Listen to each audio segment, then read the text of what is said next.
정부가 업무 개시 명령을 송달받은 화물차주 400여 명, 실제 운송을 재개했는지 현장 조사를 하고 있습니다. 네, 업무에 복귀하지 않으면 행정 처분은 물론이고 경제적인 불이익까지 주겠다면서 압박 수위를 더 높이고 있습니다. 취재기자 연결돼 있습니다. 이동우 기자. 예, 정재부입니다. 네, 정부가 업무 개시 명령 받은 화물차 기사에 대해서 현장 조사를 하고 있다고요? 예, 그렇습니다. 국토부는 업무 개시 명령을 발부받은 시멘트 운송사와 화물차 기사가 운송을 실제로 재개했는지 확인하기 위한 현장 조사에 착수했습니다. 4일 자정을 끝으로 복귀 기한이 종료된 운송사 33곳과 화물차주 455명이 대상입니다. 정부는 업무 재개를 하지 않은 것으로 확인되면 1차 불응 시에는 30일 이하 운행 정지, 2차 불응 시에는 화물 운송 자격 취소 등 행정 처분을 한다는 방침입니다. 여기에 더해 형사처벌을 위한 고발 조치는 물론 경제적 압박을 가하겠다며 제재 수위를 끌어올렸습니다. 추경호 경제부총리는 운송 거부 차주에 대해서는 유가보조금 지급을 1년간 제한할 수 있도록 하고 고속도로 통행료 감면 대상에서도 1년간 제외하겠다고 밝혔습니다. 국토부는 지금까지 모두 791명에게 업무 개시 명령서를 발부했는데요. 업무 복귀 기한이 끝나는 화물차주들은 시간이 갈수록 더 늘어나게 됩니다.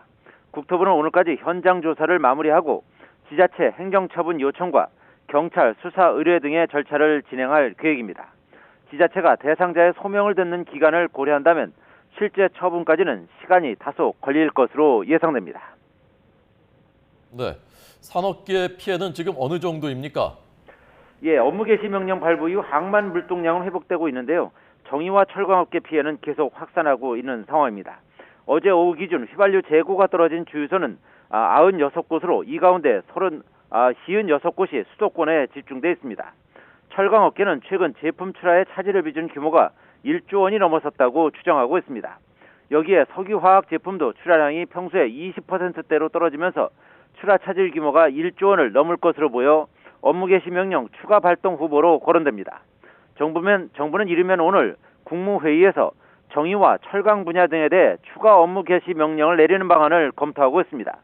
다만 전국 12개 항만의 밤 시간대 컨테이너 반출입량은 평시에 39% 수준이고 일주일 전과 비교하면 반출입량이 1.9배 증가했다고 국토부는 밝혔습니다. 어제 시멘트 운송량은 약 15만 톤으로 평시 대비 83% 수준까지 회복했다고 정부는 전했습니다. 국토부는 화물연대가 요구하는 안전운임제 품목 확대에 대해서 타협의 여지가 없다면서 집단 운송 거부를 철회하고 국회에서 논의가 이루어져야 한다는 입장을 강조하고 있습니다. 원희룡 국토부 장관은 화물연대의 조속한 복귀를 위해 정부가 계기를 마련해줘야 한다는 의견이 있지만 이번 기회에 다시는 잘못된 관행이 반복되지 않도록 불법과 타협하지 않을 것이라고 강조했습니다. 화물연대는 정부 여당은 대화를 거부하고 매일같이 더 강한 탄압을 예고하며 협박에 나서고 있다며 끝까지 투쟁하겠다고 밝혔습니다.